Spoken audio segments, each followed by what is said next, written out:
Good morning, children. I welcome you all to your English class.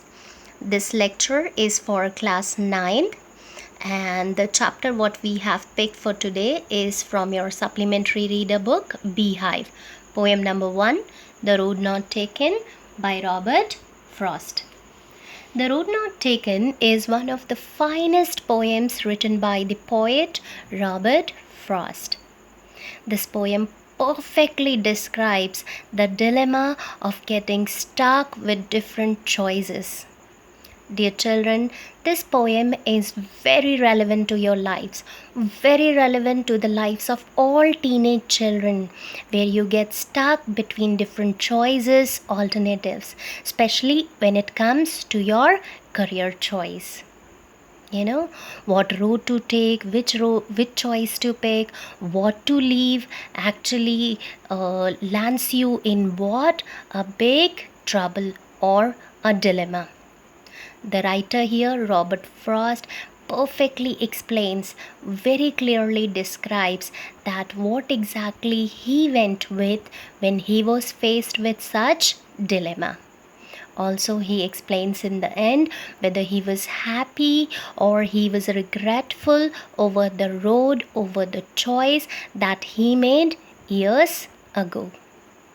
Okay, children, so we'll now, before the explanation, we'll just go through the poem. You can check here the clip of the poem. Can you see? Yeah, the poem is actually in 4 stanzas. We'll read stanza wise the poem and then we'll go with the explanation. Okay, if you have the material with you, then that is well and good, but if you do not have material, then you can pause the screen right here and can read the poem once. Okay, but you can also join with me in reading the poem. Okay, let's start. Two roads diverged in a yellow wood, and sorry I could not travel both.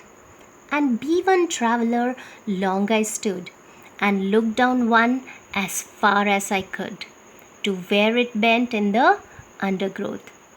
Then took the other as just as fair, and having perhaps the better claim, because it was grassy and wanted wear, though as for that the passing there had worn them really about the same.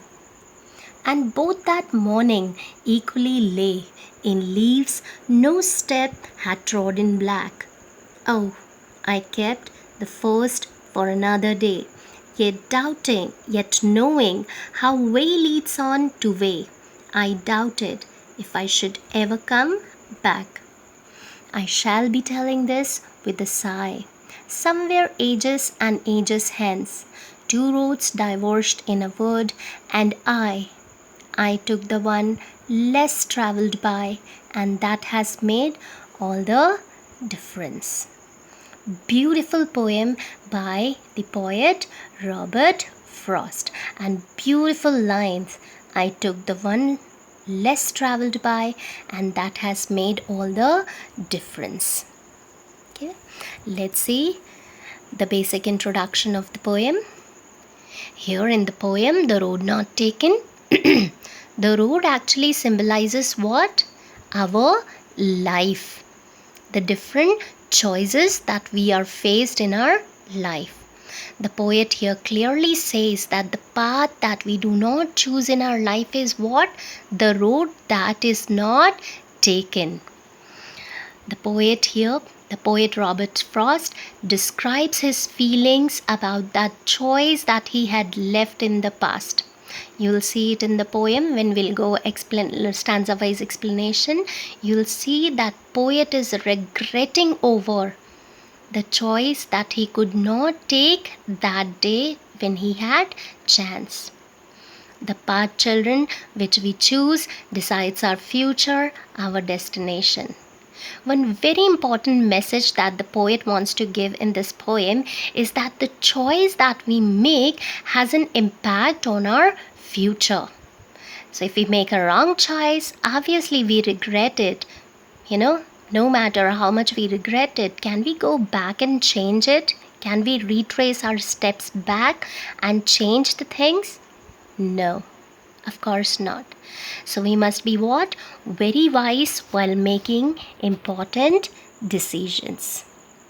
So here is the basic introduction to the poem where the writer speaks three very important points. Now, let us check with the stanza-wise explanation of the poem. Check here with the first stanza again.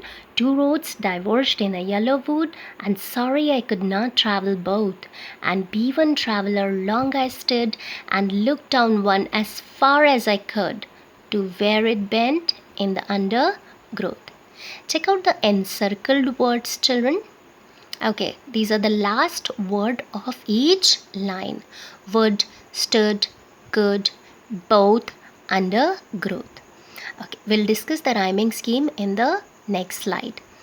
Let's continue with the explanation. But just keep these words in mind. When we move to the next slide, just keep these words in mind.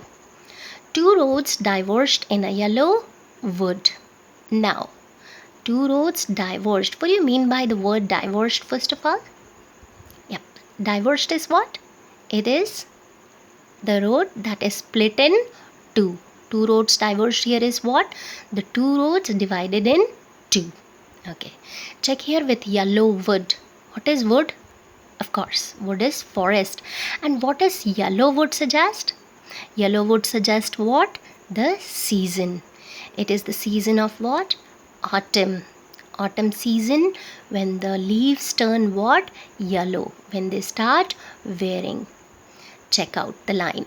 Two roads diverged in a yellow wood. When the poet was walking down a road, he saw the road in front lead to what?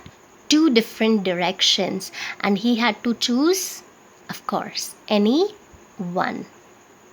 The yellow wood here represents the forest in the autumn season where the leaves are wearing out.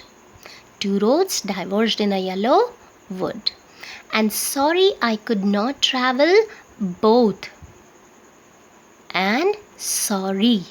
The word sorry here suggests that poet actually wishes to explore what? Both the roads. But he knows this is not possible as he can take only one. And be one traveller long I stood. Poet kept standing still and looked at the path very carefully. Who is the traveller here?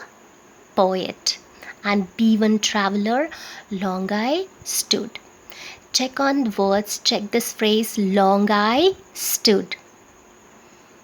Long I stood suggests here what?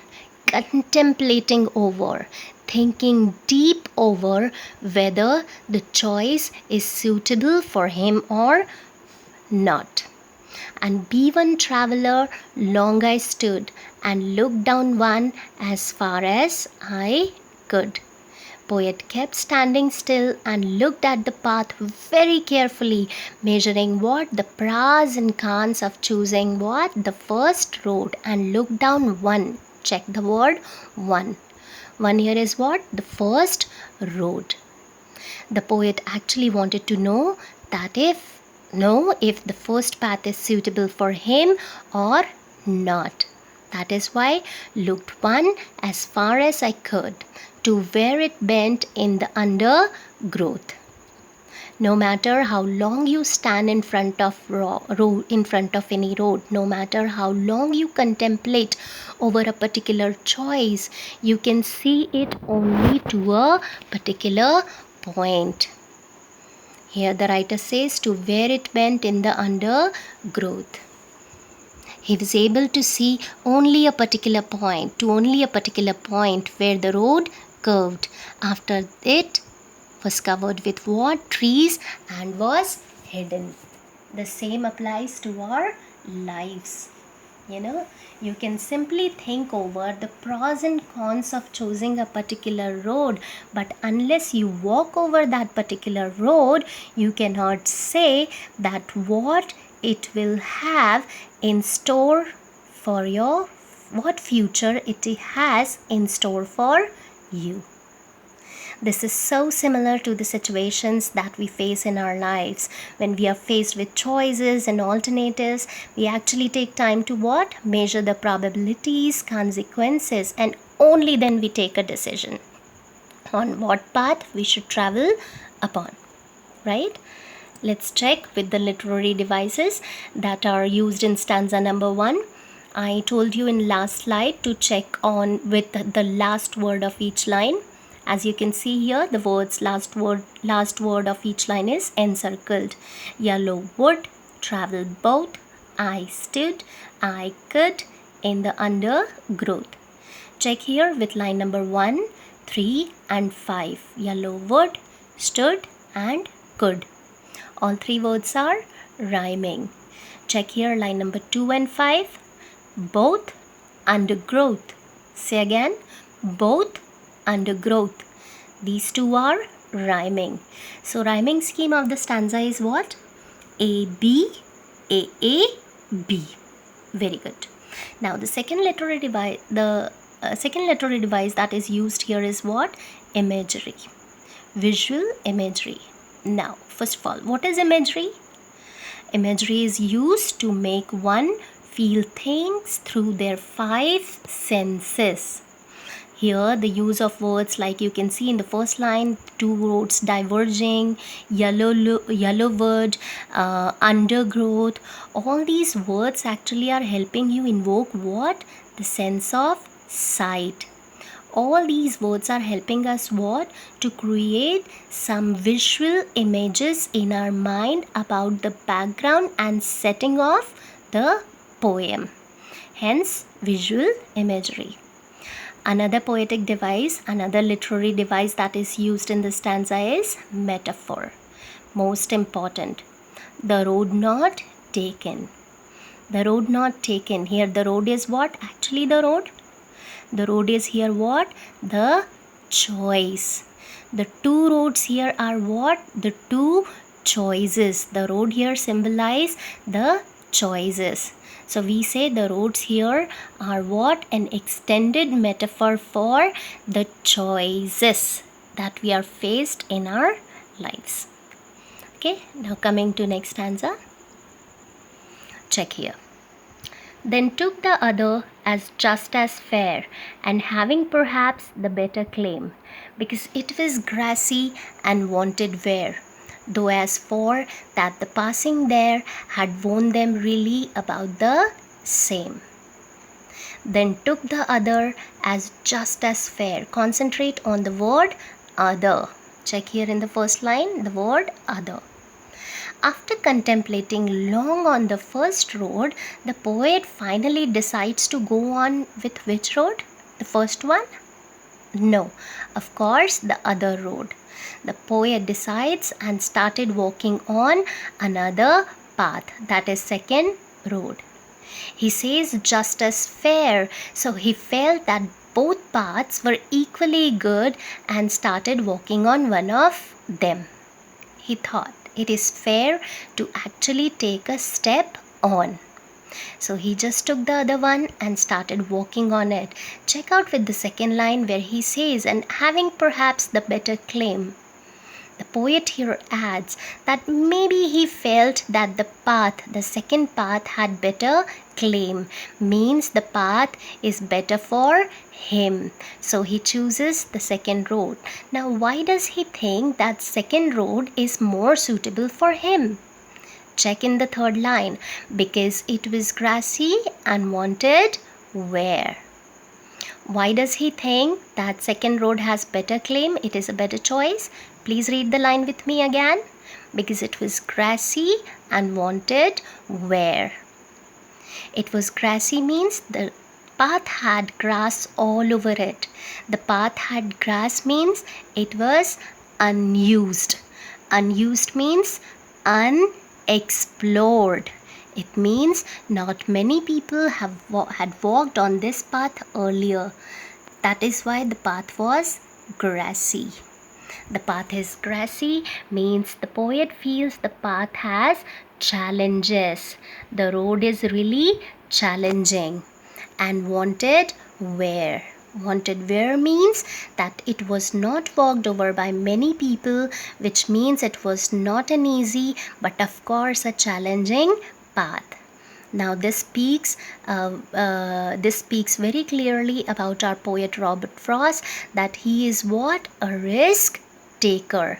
This line clearly speaks that poet Robert Frost was not the one who would go with the easy choice, but he is the risk taker. Now, though as for that the passing there had warned them really about the same. The poet says that after he walked on the second path for some distance, he actually realized that both the paths had been worn out the same way. Both the paths were similar and worn out. There was actually no change. There was actually what? The challenges in both paths. Even in our life, it happens, children. We take any path or option, but all of them have the same benefits, disadvantages, problems, and challenges, and we must be ready to face all these things. We think that we are choosing a better option, but actually it is not like that. Whichever option you choose, but if you are not ready to struggle with the realities, to face the realities strong, you will never be able to succeed. But yes, if you are ready to face the disadvantages, problems, and challenges and fight with them with the spirit, of course, no road is then tough for you. Now, checking out with the literary devices used in the second stanza, check out the last word of each line. Fair, claim, where, there, same. Line number 1, 3 and 5. Fair, where and there. All three are rhyming. Line number 2 and 5, claim and same, are rhyming. So obviously the rhyming scheme of the stanza also is what? A, B, A, B. Sorry, say again. A, B, A, B. Another poetic device that is used in the poem, and that is used especially in stanza number 2, is simile. Simile we all know. It's a device that is used to compare things with the familiar things, right? Of course, using the words what? As or like. Now check here in line number 1, then took the other as just as fair. So this is what? An example of simile. Another poetic device, another literary device that is used here is what? Alliteration. Now what is alliteration? Alliteration is simply nothing but the repetition of first sound of words. Check here with line number 3. Because it was grassy and wanted where. And wanted where. Say again, wanted where. The repetition of which sound? W sound. Check another example. Jolly John jumps over jelly. The repetition of which sound? J sound. It's an example of alliteration. Check another one. Prasanna plays piano in a performing arts period. The repetition of which sound? P sound. Hence alliteration. And here is the example. Wanted where. The repetition of sound W. Hence the literary device alliteration. Okay. So here was the explanation of 2 stanzas of the poem. We are left with 2 more. And before I start with the explanation, or before I take up the explanation of other 2 stanzas, dear children, I would ask you to prepare the first 2 stanzas really well. Please go back to the slide where the full clip of the poem is, where the clip of the full poem is given. Please read the poem again. Please explore options. Please explore things on your own. And I will continue with the other 2 stanzas, the explanation of other 2 stanzas in the next video. Till then, stay tuned and take care. Okay? Bye-bye.